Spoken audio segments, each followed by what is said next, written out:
AFTV, Julian, job done. 3 points, top of the group, top of the league, top of the group. Yep. But it's still early days, but off to a great start. I wouldn't say it was great, but we won, and that's the most important aspect. And that kind of heated discussion we were having during the watch-along just rumbled on and on. I couldn't actually understand the thinking behind what they were saying. But what like Julian that was saying, he was unhappy that we're bringing on players like Jesus, we're bringing on players like Saka.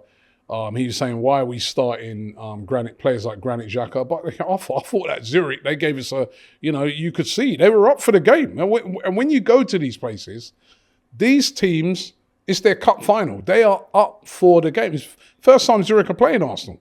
Yeah. I mean, I expected them to win, and I was wrong in as much as I expected them to win sort of 4-5, 6-0. I knew they'd be up for it, but I looked at their team, I looked at their league position, I looked at the players that they've lost over the summer. They were champions last year, but the amount they've lost and the start that they've had and the performances they're putting in, a team like Arsenal, even with what we term our backup players, should well have gone there and beaten them by 4-5, 6-0. It was obvious for me from the first few minutes that we weren't going to get that kind of result. So if you then sort of fast forward 75 minutes, what does Arteta do? It's not going to plan, but you need to have that plan B.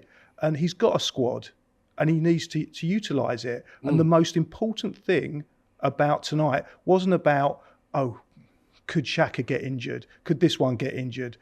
It was about, we need to win the game. So he did what he needed to do. So I didn't have any issues with that. And the other thing is, people talk about fatigue. And the more you talk about fatigue, the more you put it in people's heads, the more people think you get fatigued. And those players are not performing at their highest ability. Now, I've grown up watching football. I've been watching sort of 40, 45 years. And I remember back in 1979, 80, I think we played 70 games that season. We had, we talk about thin squads. You normally had the same 11. Looking back at the stats before I did this interview, I think we utilised just 19 players over that 70 games.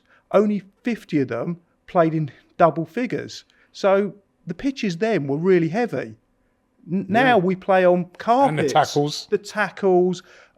Everything about the games back then, and also the training, the diets, everything should dictate that the players now shouldn't get fatigued, but we put it in their head that they're fatigued. So again, I disagreed completely with Kelechi and Lee that you shouldn't bring those players on.